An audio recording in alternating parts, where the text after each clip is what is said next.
السلام علیکم ورحمۃ اللہ وبرکاتہ۔ بسم اللہ الرحمن الرحیم۔ یا ایھا الذین آمنوا کتب علیکم الصیام کما کتب علی الذین من قبلکم لعلکم تتقون۔ صدق اللہ۔ ہر قسم کی حمد و ثنا اور تعریفات کے لائق اللہ رب العزت ہے، جو اس کائنات کا خالق ہے، مالک ہے، داتا ہے، گنج بخش ہے، فیض عالم ہے۔ وہی حاجت روا ہے، وہی مشکل کشا ہے، وہی بگڑیاں بنانے والا ہے۔ اس کی ذات میں، اس کی صفات میں، اس کے علم و عمل میں کوئی دوسرا شریک نہیں۔ ان گنت بے شمار لاکھوں کروڑوں درود و سلام آقا نامدار پیارے پیغمبر آمنہ کے لال، پیکر و حسن و جمال، شفیع المذنبین، امام المرسلین، امام الانبیاء، اشرف الرسل حضرت محمد صلی اللہ علیہ وسلم پر، جو اس کائنات کے لیے رحمت للعالمین بن کر تشریف۔ اللہ تبارک و تعالیٰ فرماتے ہیں کہ یا ایھا الذین آمنوا اتقوا اللہ، اے لوگو ایمان والو اللہ سے ڈرو۔ اللہ کے جو مومن بندے ہوتے ہیں وہ تو پہلے ہی اللہ سے ڈرتے ہوتے ہیں، ان کے دلوں میں اللہ کا خوف جاری ہوتا ہے، لیکن اس کے باوجود اللہ تبارک و تعالیٰ مومنوں سے مخاطب ہے، غیر مسلموں سے مخاطب نہیں ہے۔ کیا کہتے ہیں؟ یا ایھا الذین آمنوا اتقوا اللہ، اے لوگوں جو ایمان کا دعویٰ کرتے ہو اللہ سے ڈر جاؤ۔ اور جہاں بار بار یہ مخاطب ہوتا ہے کہ اللہ سے ڈر جاؤ، یہ کام کرو، فلاں کام کرو، یہ اللہ سبحانہ وتعالیٰ قرآن مجید میں مومنین سے زیادہ مخاطب ہوتے ہیں، جو نیک کام کرنے ہیں، صالح اچھے کام کرنے ہیں۔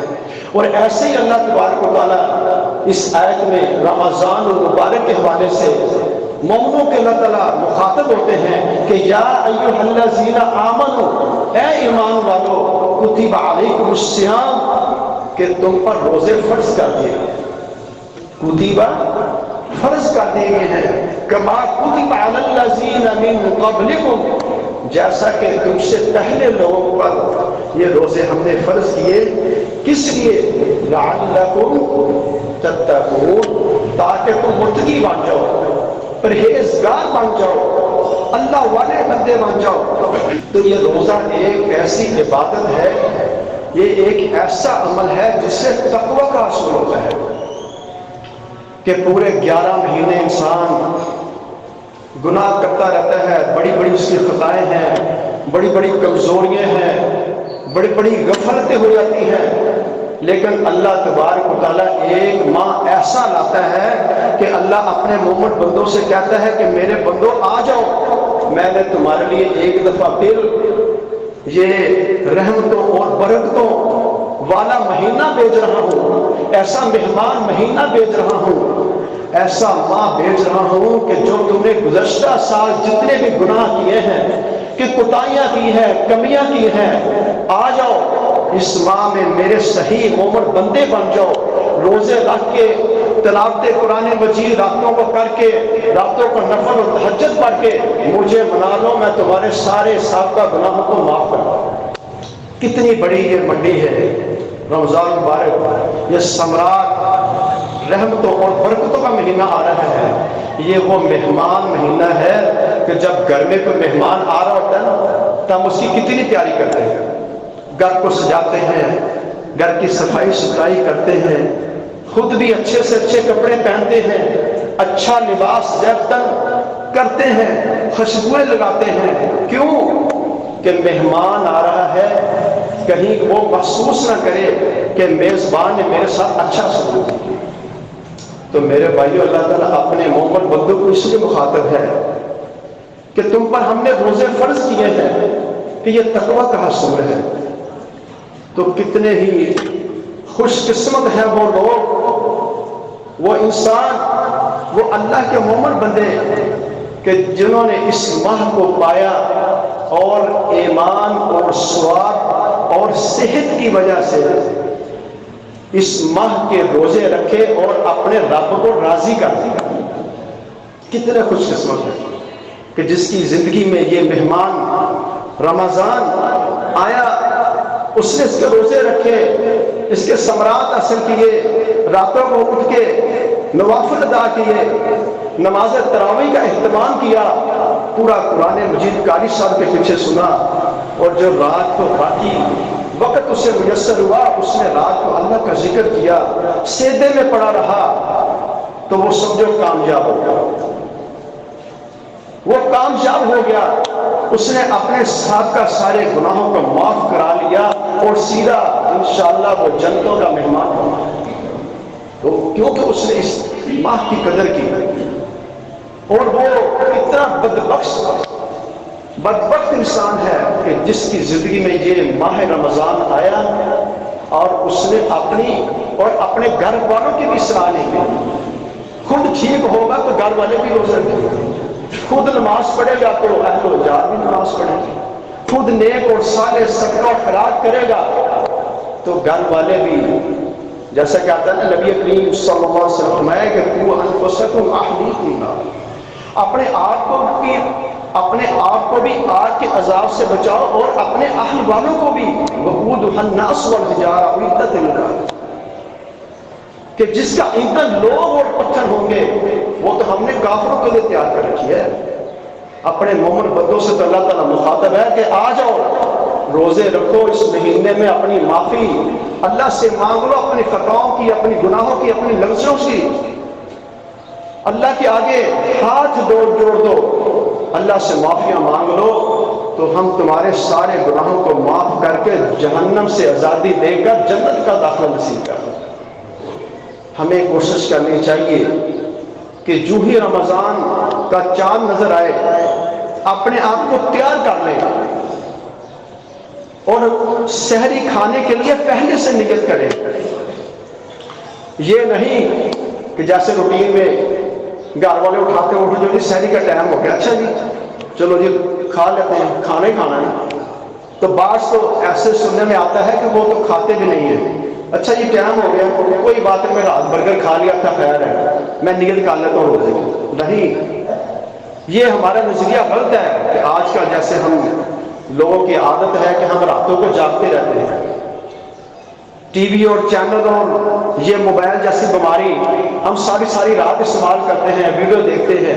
اگر رمضان میں تو ہماری عادت اللہ معاف کرے بالکل خراب ہو جاتی ہے، نماز تراویح میں بھی نہیں آئیں گے اور بیٹھے باہر گپے لگائیں گے اور گھروں میں بیٹھ کر موبائل ویڈیو ان میں اپنا وقت ضائع کریں گے، اور این جب سحری سے ایک آدھ گھنٹہ پہلے ہوگا تو نیند آ جائے گی، پھر شیطان بھی تھکی دے گا، سونے بھی سونے بڑا وقت پڑا ہے۔ پھر جب سحری کے لیے اٹھایا جائے گا تو کہتے ہیں جی وہ تو رات ہی ہم نے برگر کھائے تھے، بس میں نیت کر لیتا ہوں۔ نہیں بھائی، نبی کریم صلی اللہ علیہ وسلم کی حدیث مبارک سنا رہا ہوں کہ سحری کھاؤ فَإِنَّ السَّحُورَ بَرَکَۃٌ، سحری کھانے میں برکت ہے۔ تراویح کے بعد ٹھیک ہے عبادت کرنی ہے، کچھ قرآن مجید کی تلاوت کرنی تو وہ کریں، چھوڑ دیں موبائل کو، ٹھیک ہے۔ بلکہ وہ ایک عالم بتلا رہے تھے کہ آپ ایسا کریں، مشورہ دیتے ہیں کہ جب چاند نظر آئے تو اپنا وائی فائی کا کنیکشن جو نا وہ کاٹ، دنیا سے رابطہ، دنیا سے کنیکشن ہے اس کو منقطع کر دیں، اس کو کاٹ دیں، اللہ کے ساتھ ہمارا رابطہ جوڑ دیں، پھر دیکھنا رمضان گزارنے کا پھر مزہ آئے گا، پھر نماز تراویح بھی ادا ہوگی، قرآن مجید کی تلاوت بھی ہوگی، روزہ بھی صحیح ہوگا، سحر و افطار بھی صحیح ہوگا۔ لیکن پھر وہی یہ بیماری موبائل والی، اللہ تعالیٰ معاف کرے، بچے سے لے کر بوڑھے تک، بوڑھے بھی دیکھنے کے پاس وقت نہیں ہوتا، اس طرح کوئی چینل ہی لا کر دیکھ لیں گے، ایسے ہی ہوتا نہیں۔ تو میرے بھائیو، رمضان کا مہینہ آ رہا ہے، ہم نے اپنا وقت اس پہ صرف کرنا ہے، اس کی عبادت میں صرف کرنا ہے، ذکر و اذکار میں، قرآن مجید کی تلاوت میں، تو اس میں صرف کرنا ہے کہ ایسا زبردست مہینہ ہے جس کے بارے نبی کریم صلی اللہ علیہ وسلم فرمایا کہ اس ماہ میں تغلق ابواب الجہنم وتفتح ابواب الجنہ، کہ جس میں جہنم کے دروازے بند کر دیے جاتے ہیں اور جنت کے دروازے کھول دیے جاتے ہیں۔ جنت کے تمام دروازے کھول دیے جاتے ہیں، حتیٰ کہ روزے داروں کے لیے ایک ایسا دروازہ ہے جس کو باب الریان کہتے ہیں، اس کا نام ہی ایسا ہے کہ باب الریان، کہ جب میدان حشر ہوگا آواز دینے والا آواز دے گا اور روزے دار کہاں ہیں؟ روزے دار سب اکٹھے ہو جائیں، جیسے خاص بندوں کو کوئی بندہ بلاتا ہے نا کہ فلاں قبیلے والے لوگ اکٹھے ہو جائیں یا فلاں کلاس والے لوگ سارے ہاتھ کھڑا کر دیتے ہیں، تو فرشتہ منادی دینے والا آواز دے گا کہ روزے دار کتنے؟ روزے دار اکٹھے ہو جائیں، سب روزے دار ایک طرف اکٹھے ہو جائیں گے، پھر اللہ تبارک و تعالیٰ ارشاد کرے گا جاؤ جتنے روزے دار ہیں سارے باب الریان سے جنت میں داخل ہو جائیں۔ جب یہ روزے دار داخل ہو جائیں گے تو پھر جنت کا دروازہ بند کر دیا جائے گا۔ کتنی عنایت ہے! اور اس سے بڑھ کر ایک اور آپ نے فرمایا کہ اس دنوں میں جہنم سے بہت سے لوگوں کو آزاد کر دیا جاتا ہے، راتوں کو جہنم سے آزاد کر دیا جاتا ہے۔ وہ آزاد کون ہوں گے؟ اللہ تعالیٰ جہنم سے کن لوگوں کو نکالے گا؟ یہ مسلمانوں کو، اپنے مومن بندوں کو جو دنیا میں کچھ گناہ کرتے رہے، ظلم و زیادتی کرتے رہے، اللہ تعالیٰ ان کو جہنم سے آزادی دے گا اور جنتوں کا مہمان بنائے گا۔ حتیٰ کہ ایک حدیث میں آتا ہے کہ اللہ تبارک و تعالیٰ کے سامنے ایک ایسا بندہ پیش کیا جائے گا، اس نے دنیا میں بڑے ظلم کیے ہوئے، بڑے مظالم کیے ہوئے، اس کی نیکیاں کم ہوگی لیکن ظلم زیادہ ہوں گے، اس کے مظالم زیادہ ہوں گے۔ تو پھر کیا ہوگا کہ اس کی نیکیاں نا وہ تقسیم کر دی جائیں گی، جن پر اس نے ظلم کیا اس کی نیکیوں سے اس کا حصہ اپنا حصہ لے لیں گے، حتیٰ کہ نیکیاں اس کی ختم ہو جائیں گی، اس کے صالح اعمال جو دنیا میں کرتا رہا وہ ختم ہو جائیں گے، تو پیچھے صرف روزہ بچ جائے گا۔ تو اللہ تعالیٰ اس کے جو مظالم ہوں گے وہ اپنے ذمہ لے لے گا اور کہے گا اس روزے کی وجہ سے آج اس شخص کو میں جنتوں میں داخل کر دوں۔ اللہ تعالیٰ تو چاہتا ہے، بہانے ڈھونڈتا ہے کہ میرا بندہ میرے لیے روزہ رکھتا ہے، اور آتا ہے نا جس میں آتا ہے کہ الصوم لی وانا اجزی بھی، کہ یہ روزہ میرے لیے ہے، میں ہی اس کی جزا دیتا ہوں۔ کیوں کہا روزہ میرے لیے ہے؟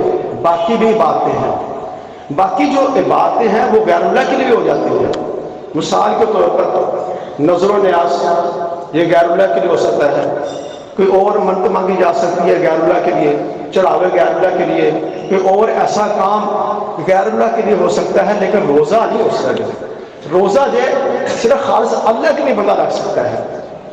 اور دوسری بات کہ انا اجزی بہی، کیوں کہ اللہ کو پتا ہے کہ اس بندے نے روزہ میرے لیے رکھا ہے، یہ روزے کا تعلق بندے اور اللہ کا تعلق ہے ڈائریکٹ، اس میں کوئی دخل نہیں، کسی کی کوئی مداخلت نہیں۔ اللہ کو پتا ہے کہ یہ بندہ خالص میرے لیے اس نے روزہ رکھا ہوا ہے، یہ صبح سے شام تک یہ بھوکا اور پیاسا ہے، اس نے جو حلال چیزیں تھیں کہ یہ کھا سکتا تھا، چھپ کے کچن میں جا کر کسی جگہ چھپ کے یہ کھا سکتا تھا، لیکن اس کے دل میں میرا خوف ہے، اللہ کا خوف ہے، یہ میرے ڈر کی وجہ سے یہ حلال کردہ چیزیں بھی وہ بھی ڈر کی وجہ سے نہیں کھاتا۔ اس لیے اللہ کہتا ہے کہ الصوم لی وانا اجزی بہ، یہ روزہ میرے لیے ہے اور میں اس کا بدلہ دوں گا، کیونکہ اس نے خالص اللہ کے لیے رضا کے لیے روزہ رکھا، صبح سے شام تک اللہ کی رضا کے لیے بھوکا رہا، پیاسا رہا، اور غیبتوں سے محفوظ رہا، اور چغلیوں سے محفوظ رہا، اور حرام کا مال کھانے سے محفوظ رہا، حتیٰ کہ حلال کا مال کھانے سے بھی اس نے اپنے آپ کو بچائے رکھا۔ تو فرشتے پیچھے ہٹ جاؤ، آج اس کا بدلہ میں دے سکتا ہوں۔ اور اللہ تعالیٰ فرماتے ہیں کہ جو صبر کرے گا، صبر سے کام لے گا، تو یوفون صبورہم غیر حساب، اللہ تعالیٰ جو صبر کرنے والے ہوں گے بغیر حساب کے ان کو اجر دے گا۔ عام حالات میں 10 نیکیاں، مثال عام حالات میں ایک لفظ کی 10 نیکیاں ہیں، الف لام میم، الف ایک حرف، لام ایک حرف، میم 3 حرف، یہ 30 نیکیاں بن گئی۔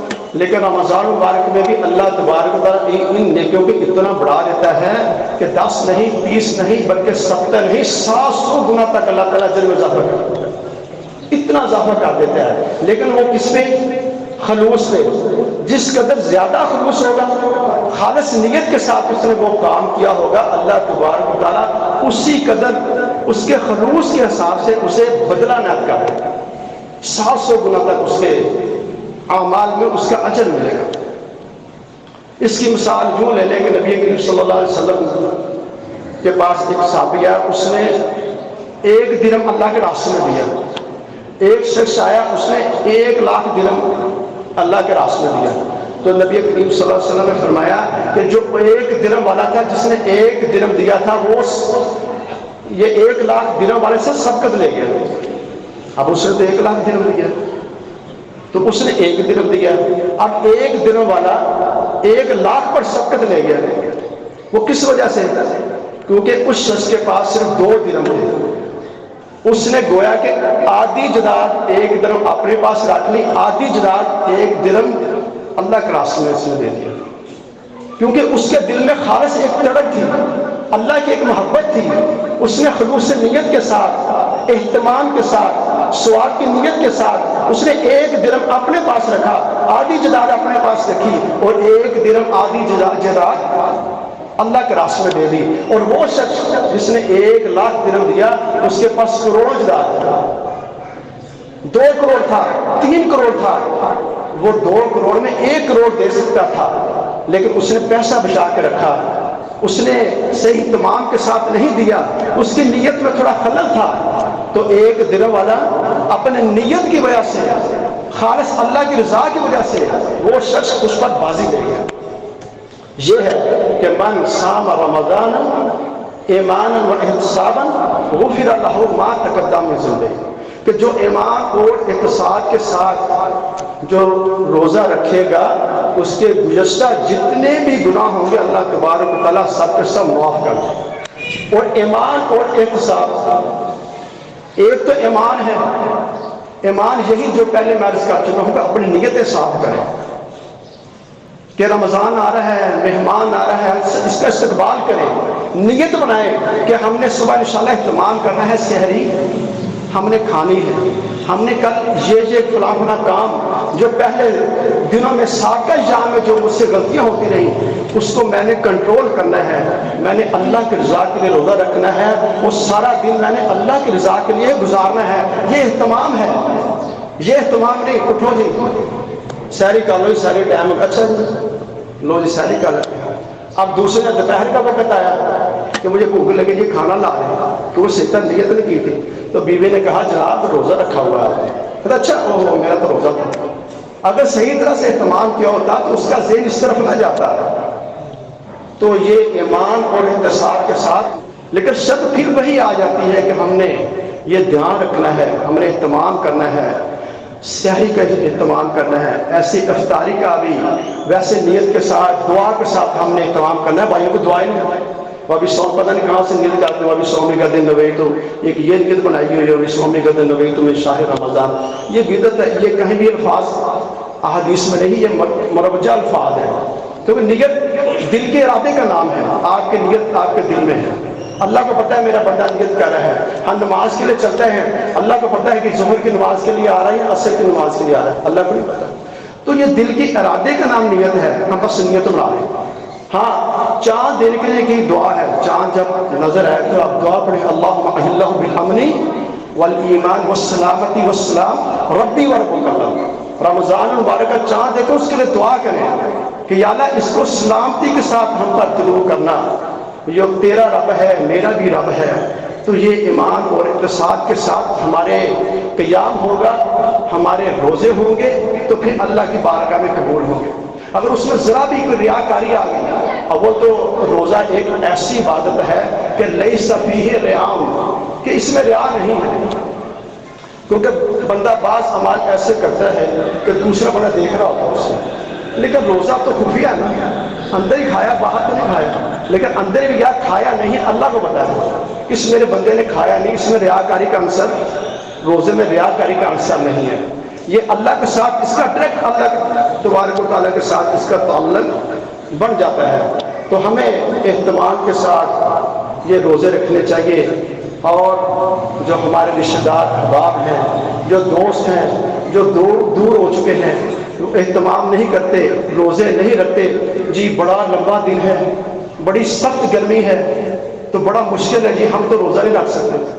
اور جو اللہ کے مومن بندے ہیں جو روزے رکھتے ہیں ان کی حالت یہ ہے کہ روزہ رکھا ہوا ہے، اب اتنی شدید گرمی ہے، او ہو 50 ڈگری پہ گرمی جا رہی ہے، اے سی چلا دو، اب اے سی چلا کے سو گئے ہیں، ظہر کی نماز بھی گئی، عصر کی نماز بھی گئی، تو گھر والے اٹھاتے ہیں ابھی افطاری کا ٹائم ہو رہا ہے، چھوڑ دو، اٹھو، ظہر بھی پڑھنی ہے، عصر بھی پڑھنی ہے، اچھا جی اٹھ جاتا ہوں میں نماز پڑھ رہا ہوں۔ میرا بھائی نہیں، یہ تو تربیت کا مہینہ ہے، یہ تو اصلاح کا مہینہ ہے، یہ بگڑے لوگوں کو سنوارنے کا مہینہ ہے، یہ اپنے آپ کو ساتھ مستقیم پر چلانے کا مہینہ ہے، اپنے آپ کو چاقو چوبند کرنے کا مہینہ ہے۔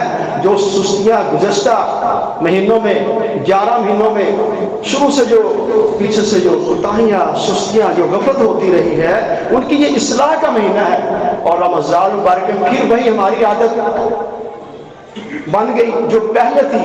3 کام ہم نے دیکھنے ہیں رمضان میں کہ ہم نے جو گزشتہ دنوں میں جو کچھ غفلتیں کی ان کو ہم نے ختم کرنا ہے، اور جو موجودہ رمضان جا رہا ہے اس میں ان کی ہم نے اصلاح کرنی ہے، اور جو آنے والا دن ہے ان کے بارے میں ہم نے یہ پابندی کرنی ہے کہ ہم نے رمضان میں جیسے دن گزارے، جیسے ترتیب لگائی، جیسے راتوں کو عبادت کی، جیسے دن کو ہم اپنے کام کاج کرتے رہے، ویسے ہی ہم نے باقی زندگی کے دن گزارنے ہیں۔ پھر سمجھ لیں کہ ہماری رمضان نے اصلاح کر دی ہے۔ اگر نہیں اصلاح ہو رہی پھر وہی روٹین وہی عادتیں، تو میرے بھائیوں ایسی رمضان کی عبادت دعا ہے کہ اللہ قبول کر لے، لیکن یہ مشروط ہے، یہ خسارے کی ہے۔ تو ہم نے خود بھی اپنی اصلاح کرنی ہے، اپنے دوستوں کی، اپنے بڑوں کی، اپنے بھائیوں کی، اپنے دیگر احباب کی، رشتہ داروں کی، سب کی ہم نے اصلاح کرنی۔ ہماری یہ ذمہ داری میں شامل ہے کہ ہم اپنی بھی اصلاح کریں تو دوسروں کو بھی اپنے ساتھ لے کر چلیں۔ اور سب سے جو بڑی بات ہے جس سے اعمال ضائع ہو جاتے ہیں، جتنے بھی اعمال کرتا رہے، چاہے پہاڑوں کے برابر بھی اس نے اعمال کیے ہوں، ساری زندگی روزے بھی رکھتا ہو، لیکن اس کے اس عمل کی وجہ سے اس کے سارے اعمال تباہ و برباد ہیں۔ وہ کیا ہے؟ ان الشرک لظلم عظیم، شرک سب سے بڑا ظلم ہے۔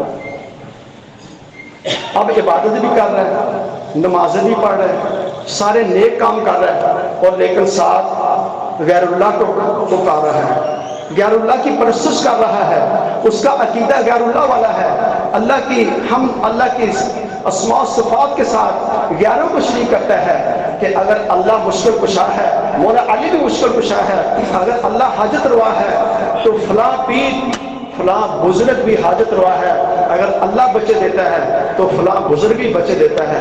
میرے بھائیوں اگر یہ عقیدہ ہے تو آپ جتنی مرضی روزے رکھ لیں، جتنی مرضی راتوں کی عبادت کر لیں، قرآن مجید کی تلاوت کر لیں، باہر جا کر مولا علی مشکل کشا یا رسول اللہ مدد کا بھی نعرہ ملا دیں گے تو ساری عبادت ہو جائے گی۔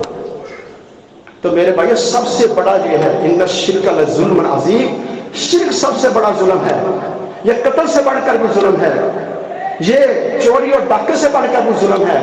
یہ اللہ تبارک و تعالیٰ کو قتل پسند نہیں ہے کہ میری ذات میں، میری صفات میں، میرے علم و عمل میں کسی دوسرے کو ثانی بنایا جائے، دوسرے کو شریک کیا جائے۔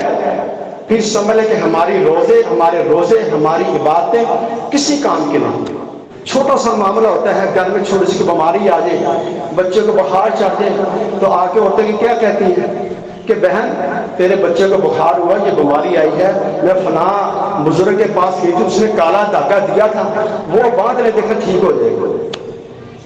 تو عبادت گئی، عقیدہ خراب ہو گیا، اب اللہ پر عقیدہ ہونے کی بجائے غیر اللہ پر عقیدہ چلا گیا، سمجھ لے کہ ہماری عبادتیں، ہمارے روزے کسی کام کے نہیں۔ ہاں اگر بیماری کی حالت میں، اگر بندہ بیمار ہے، تکلیف میں ہے، پریشانی میں ہے اور مصیبت میں وہ مر جاتا ہے تو وہ سیدھا جنت میں جائے گا، کیونکہ نبی کریم صلی اللہ علیہ وسلم فرمایا اگر کسی اللہ کے بندے، اللہ کے مومن بندے کو کچھ کانٹا بھی چبھتا ہے اللہ اس کے بدلے میں بھی اس کو اجر عظیم سے نواز دیتے ہیں۔ اور اگر بیماری اور مصیبت اور پریشانی مشکل کے بغیر کسی دربار پر چلا گیا، اس سے جا کے اس نے اپنی تکلیف دور کروائی اور وہ مر گیا اس حالت میں تو وہ جہنم میں جائے گا، کیونکہ اس کا عقیدہ، اس کی اصلاح نہیں تھی، اس کا عقیدہ اللہ کے ساتھ اس کا شرک تھا. تو میرے بھائیو ہم نے اپنے عقیدے کو بھی ٹھیک کرنا ہے. تو تکلیفیں آتی ہیں، مصیبتیں آتی ہیں، پریشانی آتی ہیں، تو ہر مشکل وقت میں، مصیبت وقت میں ہم نے کس کو پکارنا ہے؟ اللہ کو پکارنا ہے. ابو جہل کا بیٹا اکرمہ، اس کی مثال لے لیں. حدیث میں آتا ہے جب وہ سفر پہ جا رہا تھا تو راستے میں کشتی جو نا بمن میں ڈولنے لگی، قریب تھی کہ کشتی ڈوب جاتی. تو وہ ابو جہل بھی ابو اکرمہ جو مسلمان نہیں ہوا تھا، ابو جہل کا بیٹا، وہ کس کو پکارتا ہے؟ یا نمک. اس میں پانی میں کس کو پکارتا ہے؟ اللہ کو پکارتا ہے. اس مشرک کو سمجھ آ گئی کہ مشکل میں اور یہ پانیوں میں صرف اللہ کی ذات بچا سکتی ہے. میں باہر نکلوں گا تو میں محمد کا کلمہ پڑھوں صلی اللہ علیہ وسلم. کہ جو پانی میں اللہ بچا سکتا ہے، کیا خشکی میں اللہ نہیں بچا سکتا؟ تو وہ مسلمان ہو گیا. مخلصین لہ الدین، پھر دین کو خالص کرتے ہوئے وہ اللہ کو پکارتا رہا. لیکن جو مسلمان ہیں غیروں پر جاتے ہیں، مزاروں پہ جاتے ہیں، قبروں پہ جاتے ہیں، فلاں کرنے والا ہے، فلاں طوطے شاہ، فلاں گھوڑے شاہ، فلاں بی بی پاک دامن، فلاں بیبا پاک دامن. میرے بھائیوں یہ سب شرک کے ذمہ دار ہے. رمضان شروع ہونے سے پہلے ہمیں اپنے عقیدے کی اصلاح کرنی ہے کہ اگر ہمارا عقیدہ ٹھیک ہو گیا تو ہمارا چھوٹا سے چھوٹا عمل بھی ہمارے لیے جنت میں داخلے کا باعث بن جائے گا. اگر ہمارا عقیدہ ٹھیک نہیں ہے، ہم رمضان مبارک میں اپنے عقیدے کی اصلاح نہیں کر سکے، سمجھنے کے پہاڑوں جیسا بھی ہمارے اعمال ہوں گے، وہ سارے اعمال غارے چل جائیں گے اور اللہ تبارک و تعالیٰ کوئی عمل قبول نہیں کرے گا اور سیدھا جہنم میں چلے گا. تو اس لیے آپ احباب سے یہی گزارش ہے مختصر کہ رمضان مبارک آ رہا ہے، ہم نے اس مہمان مہینے کی قدر کرنی ہے، اس کے دن کو روزہ رکھنا ہے، راتوں کو اٹھ کے ہم نے تہجد پڑھنی ہے، نماز تراویح کا اہتمام کرنا ہے اور نیت کرنی ہے کم از کم ایک مرتبہ ہم نے نماز تراویح میں قاری صاحب کے پیچھے قرآن سننا ہے اور ایک قرآن ہم نے روزانہ کے ایک سپارہ کرنا ہے. ہم نے گھر میں قرآن مجید کی تلاوت کرنی ہے. پھر یہی نہیں کہ صرف 30 نیکیاں ملیں گی یا 70 نیکیاں ملیں گی، بلکہ 700 گنا تک اللہ تعالیٰ ہمیں نیکیاں عطا فرمائیں گے. اللہ تعالیٰ سے دعا ہے کہ اللہ تعالیٰ ہمیں عمل کی توفیق عطا فرمائے، ہمارے عقیدے کی اصلاح فرمائے اور ہمیں رمضان مبارک کے روزے رکھنے، اس کی ثمرات، اس کی برکات، اس کے فائدے حاصل کرنے کی توفیق عطا فرمائے. وما توفیق الا باللہ وآخر دعوانا الحمد للہ رب العالمین.